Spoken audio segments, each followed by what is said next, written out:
Sveiki, su jumis sveikinasi neįtikėtini faktai. Pirmoji kava į Švediją atkeliavo 1674 metais, tačiau išpopuliarėjo tik 18 amžiuje. Netrukus kava ir arbata buvo apmokestintos didžiuliais mokesčiais, o vėliau ir visai uždraustos. Bet žmonės vis tiek nenustojo gerti nei kavos, nei arbatos. Švedijos karalius Gustavas III manė, jog kava ir arbata kenkia žmonių sveikatai ir buvo pasiryžęs įrodyti neigiamus kavos sukeliamus padarinius. Karalius įsakė atlikti eksperimentą, kuriame dalyvautų broliai dvyniai.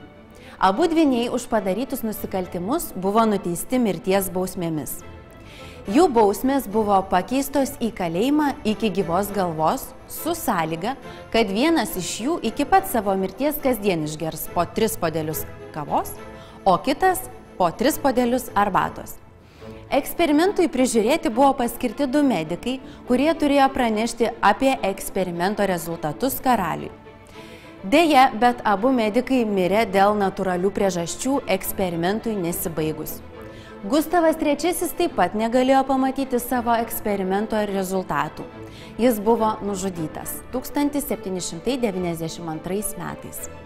Na, o pirmasis iš brolių dvynių mirė tas, kuris gėrė arbatą. Jis sulaukė 83 metų.